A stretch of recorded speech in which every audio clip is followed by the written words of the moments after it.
Broadcasting live from the Business RadioX studios in Atlanta, Georgia, it's time for Atlanta Business Radio, spotlighting the city's best businesses and the people who lead them. Lee Cantor here with Stone Payton, another episode of Atlanta Business Radio, and this is a very special one, isn't it, Stone? I always look forward to this one. This is the ProWIN's special. We have some ladies with us from that organization. We're going to get a chance to visit with June Cline a little bit later in the program, and also still yet to be determined whether we're related or not, Erin Stone. But first up, during this very special segment, we have with us the Chief Now Officer of Working on Your Now. Please join me in welcoming to the broadcast, Miss Lori Beard-Daly. How you doing? I'm doing wonderful. Thank you so much for cheering me on with that Chief Now Officer. That's one of my favorite titles. Favorite titles? Yes. What are some other titles you have? Well, I've had Chief Operating Officer. That's boring. Yes, I've had Chief Executive Officer. So I like Chief Now Officer because it really coincides with what I'm doing now. So what are you doing now? I have a women's platform called Working on Your Now, and it's an educational platform that equips women with practical tools that aid in their commitment to rediscover themselves and ultimately reach their true potential in the areas of finance, career, personal growth, spirituality, and health and wellness. These are the areas that we find are a lot of times put to the wayside because we're so busy working on everyone else's now. And these are important things that we need to be doing for ourselves. Now, what makes you uniquely qualified to help women in this area?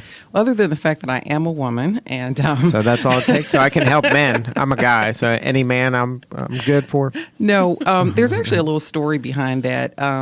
Right before the recession hit, I owned an advertising and PR company for about 13 years, and so my business got caught up in the recession, and therefore we ultimately it had its demise, unfortunately. And so during that time, I started actually networking and talking with a lot of women that were going through some of the same things, some of the same challenges. And as you get together and you start talking more with people, you start learning that there's like a common thread. And these were some of the topics that came out. You know, what is going to be my next thing that I'm going to do as far as my career? Am I going to start another business? Am I going to go find employment?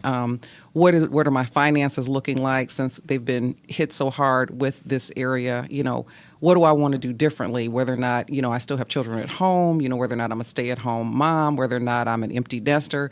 How does it look in terms of just what do I want to do for me? And that was dealing with personal growth. And where am I just within my spirit? What are my beliefs now? Where am I trying to find myself? So that's how Working on Your Now just started to evolve, was through conversation that I was having with other women that were kind of on the same journey that I was on. But the first conversation was with yourself. It was with myself. It was with myself. And ironically, the name came from a program that my husband and I were watching about a nurse talking about people not taking care of themselves, and primarily it was women. And the comment she made was, if more women just did things now instead of, you know, working on things later, then, you know, we would be a lot farther ahead. Because again, like I said, we do a lot of things for others, and sometimes we forget ourselves. And so that was how the name Working on Your Now evolved. Right, like when you're on an airplane, they tell you to put the mask on yourself first, yes, not on the person next to you, That's right? a really good example, yes. So now, when you changed directions, I guess, left the advertising world and working on this initiative, what has been the biggest challenges for you? You know what, I think the biggest challenge has been exactly that, in terms of I have been doing advertising and PR for so long. It was really rebranding myself and believing that I could make this happen. I think the biggest challenge was just myself. What I found as I started talking with other women about the platform that I wanted to do, I started finding that there was a lot of support there, and that this was something that women were looking for.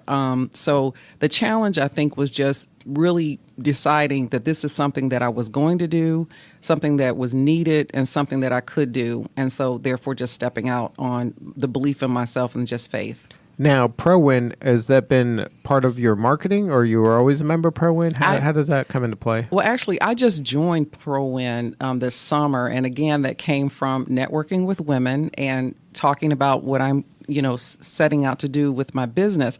And it was recommended that I come. And it's so ironic because since I started with ProWIN, I've met so many unbelievable women, and actually 2 have been helping me with pushing a major event that I'm having at the end of this month. So now, working on your now is not just an internet platform; it's also live events. Yes, it is. The way we start off, all of my events are quarterly. So, for instance, this quarter we're dealing with health and wellness, and as you know, October is Breast Cancer Awareness Month, and so we're going to be having a health and wellness luncheon at the Buckhead Club on October 29th at 11:30. And my panel of experts are 4 women in the health and industry experts, everywhere from diabetes. We have a medical doctor that's OBGYN. She also deals with anti-aging. I have someone else that deals with nutrition, a certified professional trainer. And then the moderator is a news anchor person from 11 Alive. So with that, one of the things that I'm really into is not making just a rah-rah session where women come one time and they leave and then they don't have a plan. So afterwards, there's going to be post activities that they can actually get information from the panelists that are there. And then we follow up in the month of November with another workshop. It'll be a workshop where we'll be talking about specific diets.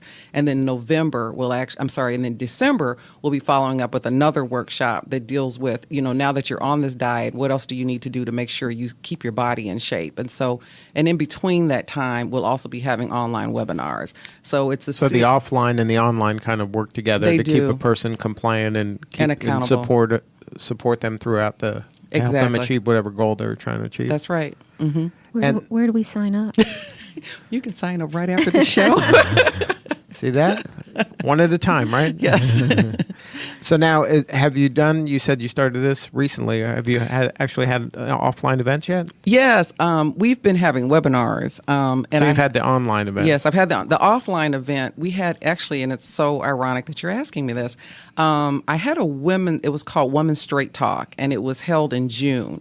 And it was basically kind of like a focus group for women just to understand, to make sure that I was going in the right direction. Because you're an advertising person. Yeah. You knew a focus group had to come into play at some point, Exactly. right? Exactly. And it was great because I got some really candid remarks to the point that we even redesigned the homepage of our website. Wow, based on that? Yeah, based on that. Yeah, because when you work for yourself, a lot of times you think you know it all. And like you said, it's your business. You're the boss, right? I know. But many times we don't see the forest for the trees because we're in the forest. Mm-hmm. So when you bring in other people that are objective and don't have any there's no agenda. There's no agenda. They really speak out. And so they shared with me what their thoughts were on the homepage. They shared with me what would actually make them want to buy into an organization like this. And it was really about, I want to network with other women that are going through what I'm going through, and I want to be able to have a plan. Mm-hmm. I don't want to just meet you and then I'm not able to reconnect again. I want to stay connected. Right. So that's why the importance of not these one-off things that are just one-time events. You want it to be kind of a recurring place, a safe place to come to be supported and to be held accountable. Exactly. And the plan is to eventually, like I said, with this quarter, it's health and wellness. In January, we kick off our financial series. But I want to get to the point where whatever place you are in your life as a woman, you don't necessarly have to wait till the third quarter. Right, I got to wait till next July in order to connect again. Exactly. Right. So we want to keep it moving and keep it fluid. So now, this online platform, there's forums, there's different activities that they can go in to plug in wherever they need and whatever help they need? Yes, that is one of the, what I do is I have strategic partners with Working on Your Now that have various areas of expertise. Yeah, mm-hmm. Because obviously I'm great, but I can't be all to everyone. Don't be modest. Don't be modest. Just kidding. So that's the plan, is to just have other women help move the platform. And they're the curator of whatever specialty that they're working on? Exactly. And then was that difficult to find and identify and vet these experts? You know what? It has been a very interesting, I guess the word I'm looking for, it's almost been like a spiritual journey for me, for lack of a better word, because it's almost like when you ask, like they say, you ask the universe and you've been given a mission, things just start coming to you. It's the strangest thing. And that's what I've been finding, because women that I've never met have said, I've heard so-and-so talk about this organization. I'm calling you to see if you need help. And I'm going, are you kidding me? Do I need help? Yeah, I need help. So it's been, I want to be a part of it. And so, but at the same time, what I love about it, it's not just about, I'm not the face of Working on Your Now. I mean, even if you went to the website, you would never know that I'm behind it unless you went to the About Us. Because my goal is to lift other women. My partners, they're not my employees. So it helps grow their business too. It helps grow their network. Right. So it's not just about Lori Beer Daily. It's about how can I help you expand what you're trying to do, and it's always in one of those five areas. So now that you're involved with ProWIN, has this helped you? Has it fast forwarded anything? It has, because actually 2 of the women are from ProWIN that are on my panel, and I never met them, and it was so bizarre. So it was just being awesome. Involved with the group and then asking the group or sharing your vision. It attracted other women to it. It did. And it continues on, because even one of my sponsors fell through, and it's so ironic. So I just started picking up the phone, and before I knew it, I was getting return callbacks. Like, Whole Foods is going to be one of my sponsors. Seasons 52 restaurant is going to be one of my sponsors. And I'm going, you got to be kidding me. But they see, and I think what also happens is the information that I send out is applicable to what they're looking to do. Right. That helps. It's on target. So it's not like I'm having like a jazz concert. Right. Or it's unrelated to what they're trying to accomplish. Right. And because it is women, that's another reason too that they're focusing on that. So I've been very fortunate. And had you ever worked with, in your previous life, were you ever working with women's groups and building this, or this is the first time you've even kind of plugged into this world this way? It's interesting. I think when I listen to that question, I've always worked with women. Right. I have three kids, so I've always been on like the PTA boards. Right. I've always been the homeroom mom, but at the same time, I'm also an author. So the novel that I have written in the past, it was dealing with women. So a lot of times I'm talking with women, but I find out even with my business, when I had my advertising PR business, I think there's something about with women, we just kind of connect. Right, That's collaborate, what it is. right. Yeah, and it's natural. It's not exactly, like forced. Exactly. So that's one of the things that I feel that is a gift that I feel like I'm pretty intuitive, and I think in general most women are for the most part. I think everyone is intuitive. It's just some of us really understand when we get it, and it takes some of us a little bit longer. So I think from that probably has been the draw, because I've been able to kind of tap in without even really trying to tap in. Right. It's just natural. So. And this group, it's starting here in Atlanta, but your vision is beyond Atlanta, right? This is a worldwide group. It's going to be global. Global. Yeah, it's going to be global. We're starting here locally. We're planning to move regionally, nationally, and then we're doing global. So that's the vision. So what do you need now? Right now, I'm just taking one step at a time, and I just need people to register for this event that we're having on October 29th at 11:30 at we the got Buckhead one. Club. I got Yeah. one. Yeah, yeah. We got one in our pocket here. So. Go to workingonyournow.com and register for the event. So that's right now, and just to stay engaged and let me know. Are we doing things right? Is there something else that you're looking for? Because there are a lot of other organizations out there that gear towards women, but I like to pride myself in the fact that I feel like what makes us different is that it's consistent, ongoing training for that specific area that you're looking to do. Right. So, and we're not necessarily focusing on just the businesswoman. We're focusing on women. Right. And so that's the other way that I kind of like to use my organization as being a little bit unique. Now, if somebody wants to learn more, is there a website, Facebook? Where are you guys at? Yeah, we're at workingonyournow.com, and it sounds just like it is spelled working, WRIKING, on yournow.com. And then we have a Twitter page, and it's at RUWOYN. And then, of course, Facebook is Working on Your Now. Good stuff. Good stuff. Thank you. Well, thank you so much. We got to have you back because I want to learn more about your protege experience with Turner Broadcasting. Okay. And I want to dive into this column that you were writing on internal communications with Delta. So will you come back and visit with us sometime? I would love to. Just have me back. Let me know. Thank you. Fantastic. And hang with us here. We're going to visit with a couple more guests. Okay? I would love to. I will be right here. Thank you. All right. Next up on Atlanta Business Radio this morning, we have with us an attorney. Can you use the word barrister in the United States? That's the word I wanted to use. No, we're not barristers in Okay. the You're United not? States. All right. Well, I'm glad I asked. I like it, though. She's an attorney with Bovis, Kyle, Burch and Medlin. Please join me in welcoming to the show Miss Erin Stone. What'd you learn in that last segment, Miss Erin? Oh, well, first of all, that event coming up sounds terrific. Hope you will join us. Yes. I'm going to try and do that. We I'm got going 2 to try for and 2, do man. that. And I was thinking that I might like to talk to you about being on your panel too. Okay. It sounds like you Okay. work with a lot of women in transition. I do. And that's a lot of what I do as well, because I'm a family law attorney, which means that I represent people in their divorce cases. Which is a big time of transition, where a lot of people need a lot of support, and it sounds like your group is doing that. Yes, we'll definitely talk. Great. So now, a family law attorney, but it's primarily divorce. Is that Right. Being a family law attorney means I represent people in That's their... a branding thing, right? That's- Do you call it family law? It sounds a doesn't little sound as nicer scary, than right? being a divorce lawyer, but I'm a divorce lawyer. I represent people in their divorce cases. Is it only the women's side or the men? Or No, I you're represent equal opportunity. I am equal opportunity. Whoever needs me is the person I represent. So now, but you don't need a lawyer to get divorced in Georgia, or do you? It's not required, but most people do need a lawyer. The legal system is pretty complicated, and they really need help navigating the system. And there's a lot of issues that have to be resolved in a divorce. Like what you see those billboards, like you get divorced for like a Starbucks gift card or something. Right, like that. right. And I'm not here to say anything against those lawyers that do that, but I think what you sort of get what you pay for. It's a matter of a level of service. But what's that like kind of thing you think you know but you don't know that if you're going to go that path? Well, there's a lot of things. I mean, getting divorced is a lot about planning for your future. Your finances will be divided. There's a matter of figuring out the appropriate amount of support so that you can pay your bills on both sides.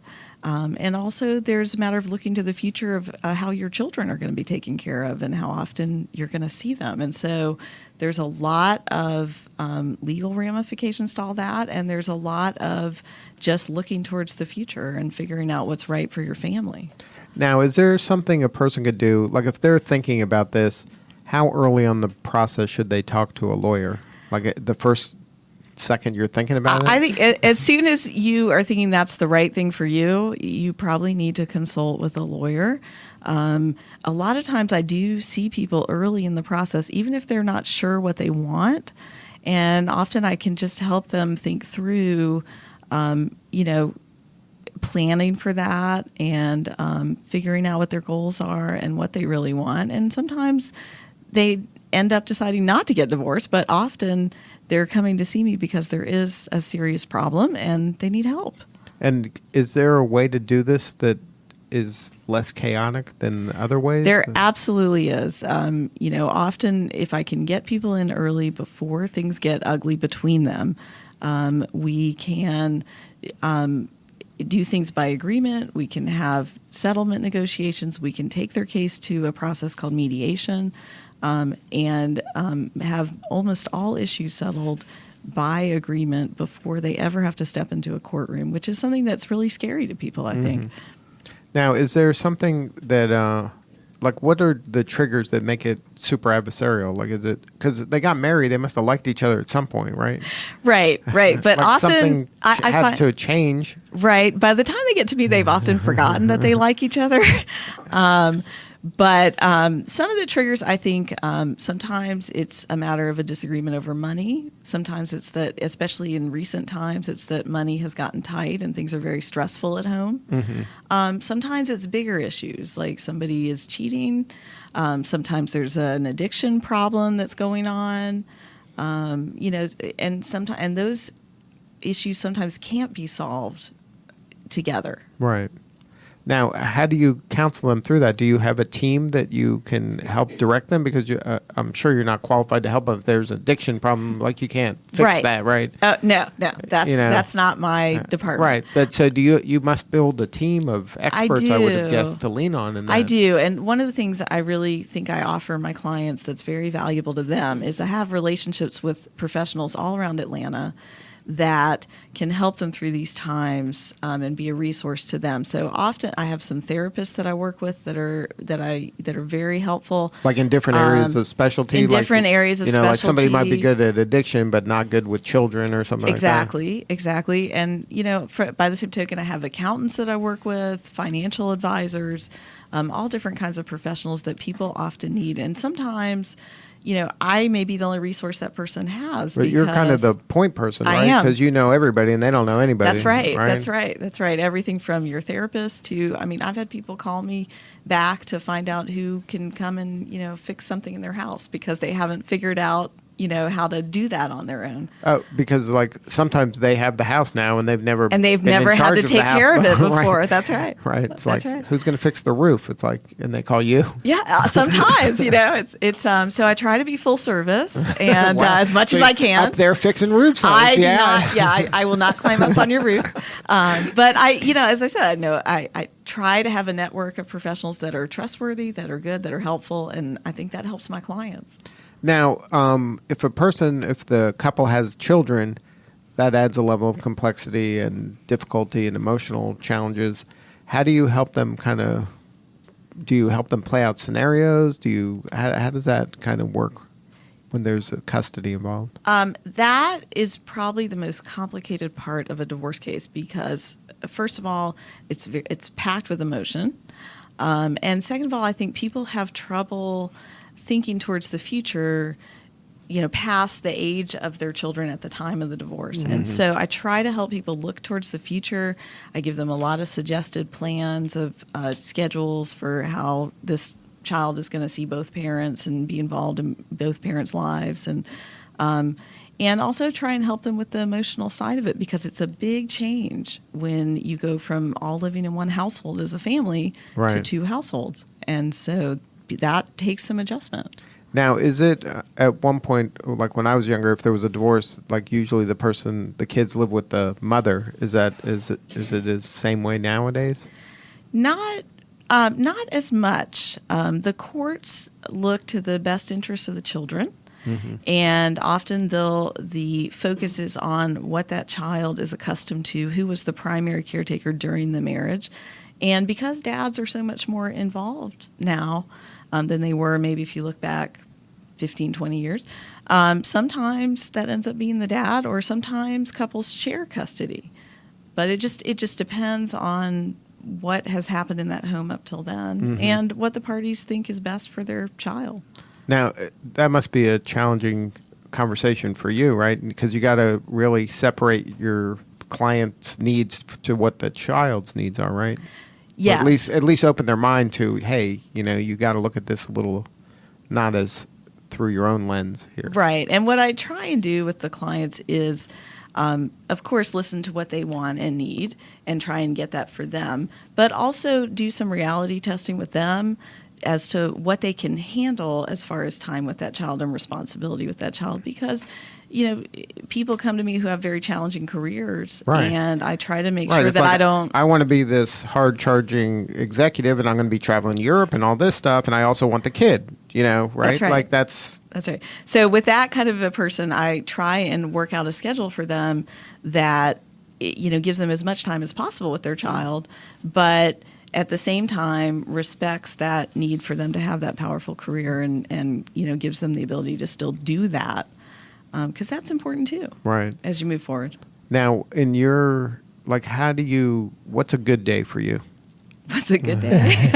Because these are difficult. It's got to be mediation. Wouldn't you prefer mediation? Right. A good day is to get a settlement for a client that is, as close as I can to what they want, and to have them walk away from the divorce,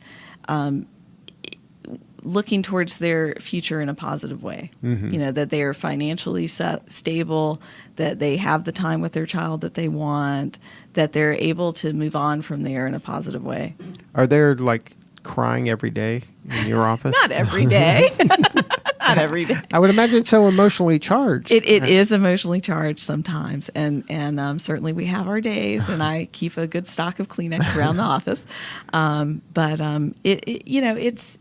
we have to deal with that emotion. And part of what I try to give to my clients is an objective voice that brings them out of that emotion, because I know that they're making decisions based on that emotion, and it's hard to get out of that. And they need me to come in and be objective and give them voice of good reason, advice. right? That's right. Now, I have relatives that are in the medical profession, so they see like bad stuff, and so they're like hypochondriacs. They think everything. Are you like cynical about marriage? Like, are you around because you're every day? Not at all. Not at all. I think a good marriage is one of the best relationships that anyone can have. It's the best. But every thing in day your you life. see people and I'm married. I'm struggle. happily married.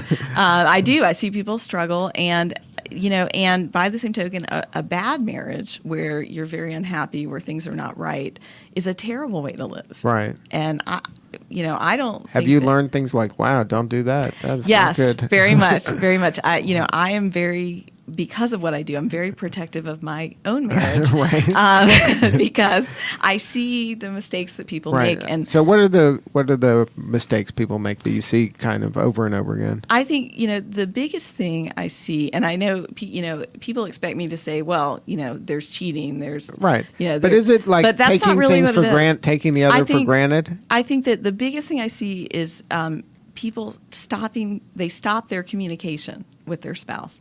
They stop talking. They take it for granted that spouse knows what they want or knows what they need. And when that communication stops, that's when all the bad things start happening.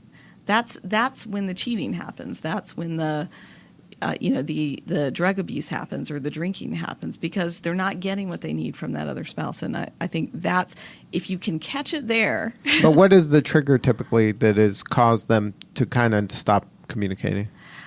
I think that's very individual. I mean, sometimes it's just our busy lives. Sometimes it's that, something happened. There's a money problem. So there could be like a stressor on the relationship. stressor. And then one of the parties just like internalizes everything. And then the other one is like in the dark and thinks everything's fine. And the other person's got this big burden and they can't And they express just don't themselves. communicate. Yeah, I think that's what happens. And Wow. then after a while, it seems that people give up. And And that's, I think, and those are the saddest cases, because usually one side of it has made up their mind a lot sooner than the other side. Yeah. And it's shocking to that other spouse. Yeah, it's really sad. We had a neighbor that was the case where the one person had decided 6 months in their own head, and then the other person's like, "This is news to me," and they're like blindsided. And by those the whole are tough. thing. Those are tough because that person that was blindsided, it takes them a while to catch up. Right, exactly. And they're like, it's very difficult for that person until they can accept what's happening to them. So now, when you're talking to that person that's going through this, do you your first move to try to see if they can work it out, or you just say like where you're at and we just go boldly forward from this point forward? Right. I don't try and do marriage counseling because my job. So they're there to get a divorce, Yes. so you're there to help them get a divorce. Right. My job is to get people divorced because that's what they come to me to do. Right. Now, if somebody's unsure when they come to me, I'm not the person who pushes them towards that divorce. If they want me to wait or if they want to take some time to do counseling, I try to get them to a good person or whatever they need for that. But if once they come to meet with me, I mean, my job is to get that divorce done for them in the best possible way. Because since they're your client, then you're advocating for them and whatever their interests are. That's right. Now, why be involved in ProWIN? Is this a part of your marketing, or this is your way of helping the community? How does ProWIN fit into this? Well, it's a little of both. ProWIN is, of course, part of my marketing because a lot of women are there. Yes, a lot of women are there. It's a great network. 50% get divorced. That's right. It's a great network. Just math. Well, not only that, but in general, when women are going through a crisis, when they're having a problem, they're going to turn to their friends. Mm-hmm. And the women in ProWIN, being the professionals, I mean, they're women who their friends trust. And so it's a great network for me as far as marketing my practice, because those women are going to know professionals that their friends need, and they're going to get in touch with other women, me. even if they're not going through the divorce. That's right. So in the meetings, do you have a chance to show your expertise and to share like some of the benefits of working with you and how you can help not necessarily the members of ProWIN, but the friends of the members of ProWIN? We, as part of ProWIN, we have a monthly lunch where we talk about professional issues in like a roundtable sort of discussion. So I do have a chance to talk to all the members about what I do and how I would handle certain situations and things like that. So that's really very helpful about ProWIN. And hopefully the members take that back to their friends and will get in touch with me. Now, your background is that you're obviously a lawyer, but you have your bachelor's in math? I do. People think that's kind of a strange combination, but and really in college, I think maybe my thought was that maybe I would end up being a high school math teacher or something like that. But law school sort of called me, and I ended up there. But it really is, math is a lot about problem solving. Right. And that's what I do every day for people. And you could so probably it's help helpful. them in the finance part of this. It is. too. I am not, I'm one of the few lawyers that's not afraid of spreadsheets and math. Exactly. So it works for me. So now, can you share a story or something that you've been able to help somebody and that was really meaningful to you in your career? I mean, obviously don't name any names, but something that Right. you really feel like you positively impacted a situation? One of the most meaningful things I do, I think, is help people become better parents, more supportive parents. Often I can coach someone, and in one of my cases, I represented a dad who really was serious about having custody, but he had a little bit of a learning curve because he had not been the primary caretaker Right. of that child. And over time, I was able to coach him, to really do a much better job and be very involved in his kids' lives. And at the end of the case, he ended up with a joint custody situation where he had his kids, a few days out, half the week. And he's become such a terrific parent, and that has been a great thing for me to see. And I love it when my clients, kind of stay in touch with me, and I get to see that happen that for happen? them. Very much. I mean, I have several clients who stay in touch with me for years, and let me know what's happening with their kids and their career and things like that. And that's been a really rewarding part of my practice. Now, you do some speaking about just family law in general? I do a little bit of speaking at seminars and on the that sort topics thing. of on family topics of family law. like yes. and like kind of the nuts and bolts of alimony and things like Very that? much, yeah. Now, when you're doing those talks, are there anything that, what's kind of a primer on alimony? Well, alimony is one of those questions that I get a lot because it's a scary word to a lot of people who think they might have to pay it. And Is it just whoever makes more has to pay but it? it really not necessarily. And alimony is very much about a person's need, whichever spouse is making less money or not working. But it also looks at that other party who's going to pay, their ability to pay. Mm-hmm. So it's not about taking all the money from one side or the other. It's really about rehabilitating that person in the marriage who has not been out working or is not able to support themselves. Is and just to get alimony them for back life? out. Lifetime alimony is very rare these days. It does happen, but it's rare. Is it typically to when the kid is 18, or what's the end date? There's no set end date for It's alimony. that's all negotiated? It's all negotiated, or A judge if decides. things get messy, a judge decides that. So there's no set guidelines for that. It's really just a look at everybody's individual situation and what they need. Now, if you were to put a percentage on it, what percent of divorces are kind of amicable and what percent are kind of feisty? And Well, that's a little hard to answer because it's all divorces are a little bit feisty. But I could tell you about 80 to 85% settle without going to court. So that's a big Right. percentage. And often we can do that either just with settlement negotiations or through mediation. And for you, ProWIN has been a positive impact in your career?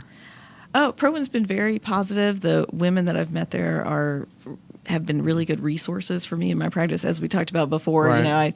I like to have a network of professionals. So it's helped you with those trusted advisors? Very maybe much. introducing you to, because you get to see them in action kind of, well, not do what they do, but you can see them in a kind of real life situation. That's right. And hear a lot about what they do in their Right. lives every day and what kind of work they do. And is that a meeting you look forward to every month? I do. Good stuff. All right, where can our listeners go to learn more? You can find me on our firm's website. It's Bovis, Bovis, Kyle, KYLE.com. All right, stay with us, will you? We got one more guest we're going to visit with.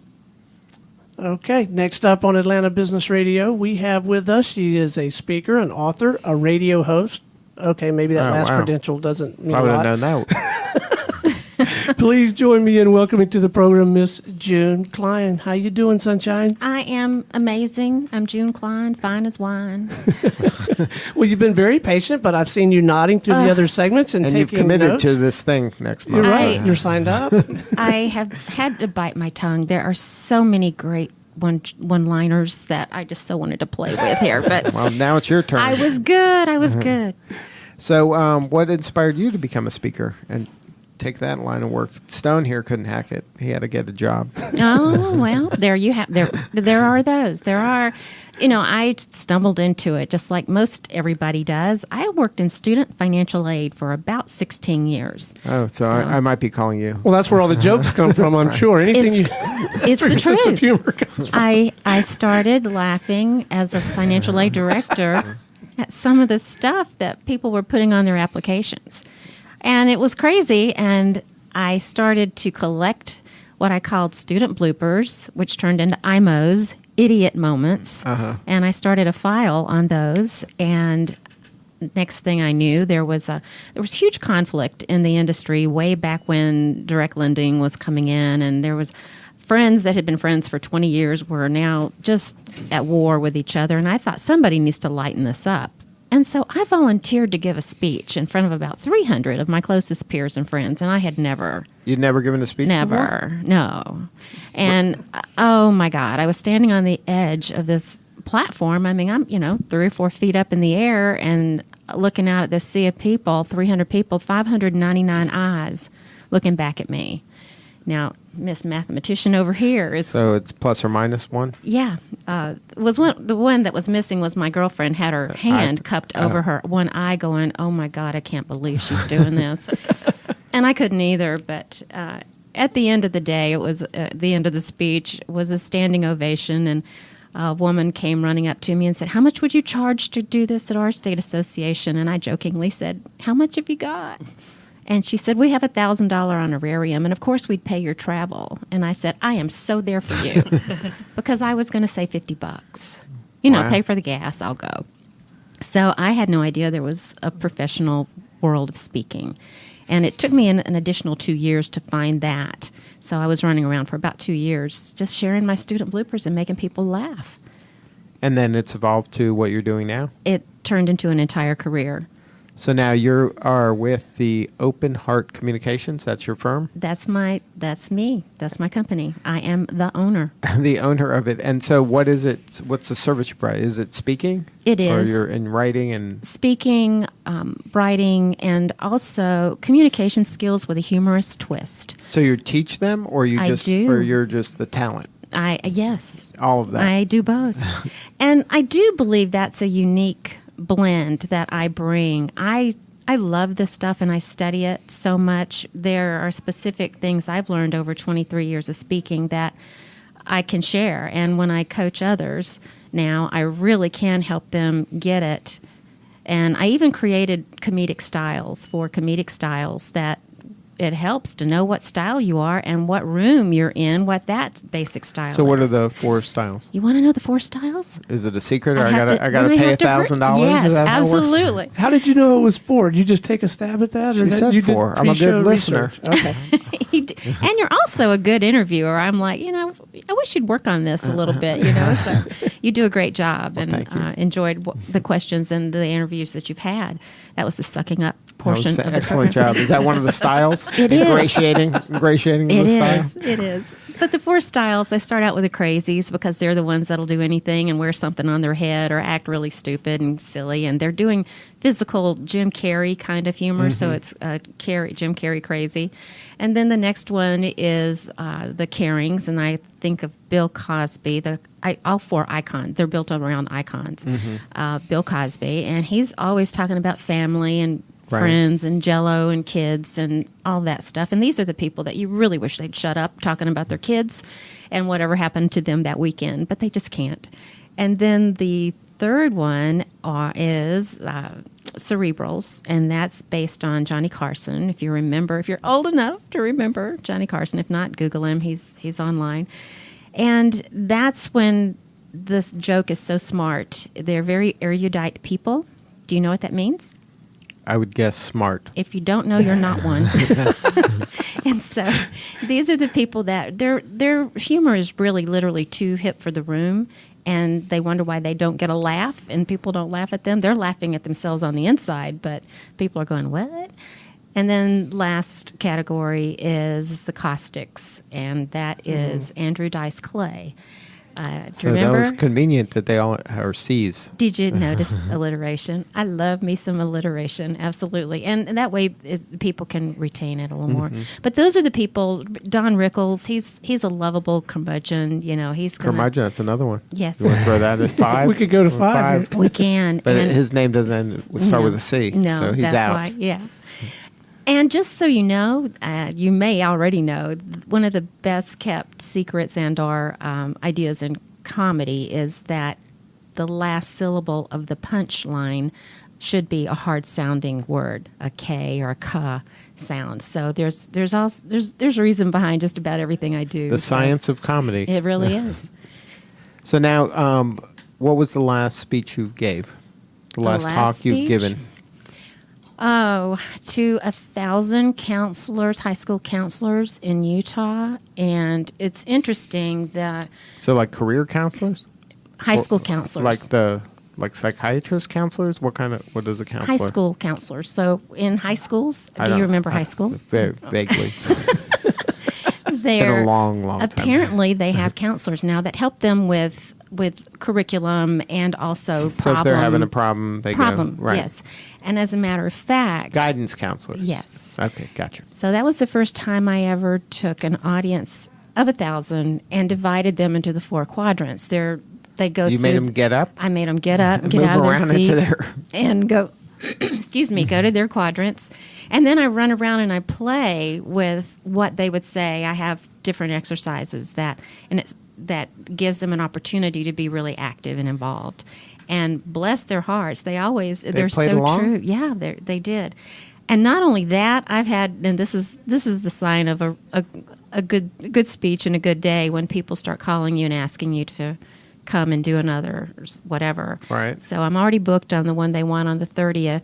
So you But- come back a return engagement. Well, not to them, but excuse me. Why is it that when you get on the radio, I don't know. Here, we have beverages. the hairball, it's like I feel like sorry, I digress.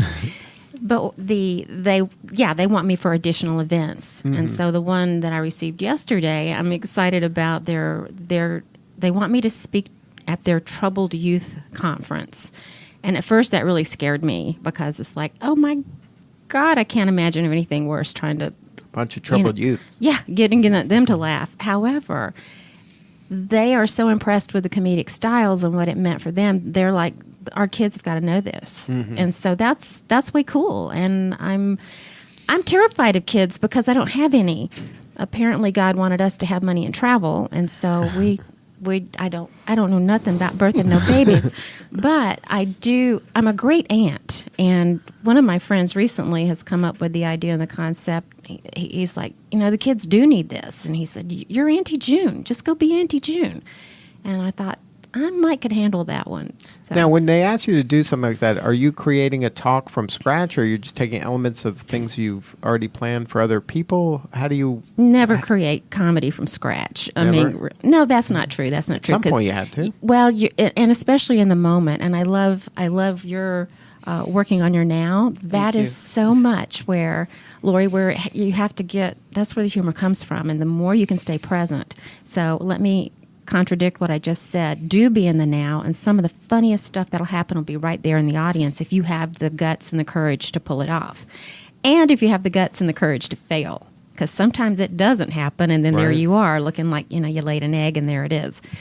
But yes, for the most part, I have core stories, but I have so many. I interview the people and find out what it is they want, what do they want them to go away with, and then I look at the stories that will be able to magnify that point or make the point. So when they told you about these trouble youths, and so you sit down and go, okay, I got to talk to you for an hour or a period of time to kind of flesh out what you're trying to accomplish. What do you want? How do you want them to feel at the end of this? Like exactly, and it's usually not an hour. I mean, it can be because sometimes it's a committee, right. And you're on a speakerphone and waiting for everybody to approve you. And some of them are really, really interesting processes. But somebody is on the line, especially if they don't know you and right. they don't know your style of humor. They want to make sure that they're going to have a job when you leave. Right, you can't embarrass them. Exactly. But that's part of the beauty of what I do. I get people to understand what their basic style is. We all have all of them, by the way. If you get a mama in a corner about her kid, then you might get some caustic. It might be humor, but it's going to be caustic. So we're all that, and yet we're predominantly in one area.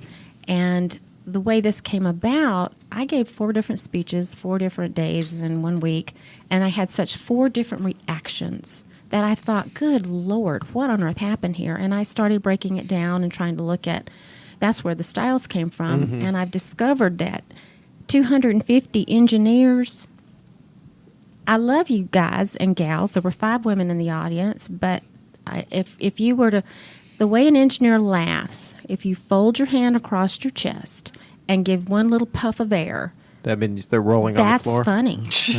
That's funny. They're out loud. And 2 in quick succession, you are knocking them out. Killed the room, right? But they weren't letting it out. And it was the longest 40-minute speech I'd ever had, and I thought I was dying. And sure enough, at the end, they formed a receiving line. 15, 20 men came up and told me stories that if I had had a microphone, oh my gosh, I would not ever. It was just so rich. They were so rich with their stories, but they sure weren't going to tell it or experience anything. They didn't want to be loud. Vulnerable in front of the group. Exactly. So you have to know if that's your boss, or if that's your team, or if you are that person and they're trying to be fun and have craziness because they're in the crazy block, then there are issues that are automatically going to happen over humor. So now, when you sell yourself to a business association as a humorist, is there an ROI on that? Like, how do they make a business case? Yeah, we should hire that humorist. That'll be good for what? 10 minutes. I love that. And that's the title of my new book is The ROI of LOL. It took me a while and looking at the timeline of my life to figure out there is an ROI of LOL. Every time I have made someone laugh in a strategic setting. An angel gets his wings. I'm using that. Okay, that's mine now. All right. That's good. Well, that's another rule, too, right? You can borrow, appropriate good content. Well, yeah, the formula goes, Lee said every time, and then it's somebody said, and then, like I was saying, I mean, that's a standard. That's the evolution That's of a joke, standard right? old joke, yeah.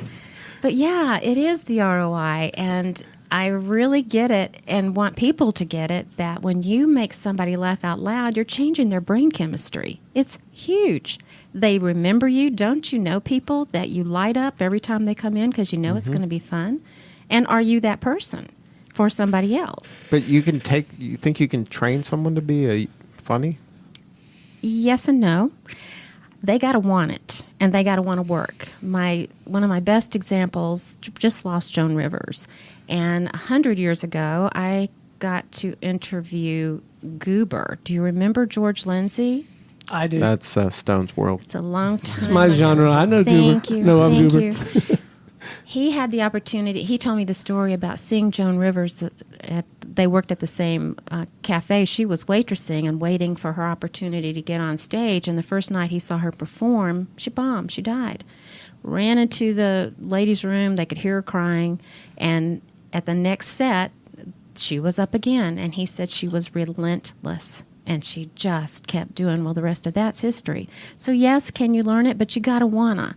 And when I'm coaching people, and I love to coach women, I think we get a bad rap on humor a lot, and also I think it's the most underutilized skill that anybody does, but particularly women. We're much less willing to step out there and to be vulnerable, and so I'm working on that. So now you work with speakers to help them add humor to their do. talk? Is I that do. part of your... Yes, I'm a coach, and what's interesting is I had a client recently, and we were getting the facts and everything together, and she said, well, I already have my speech. And I said, well, you think you do?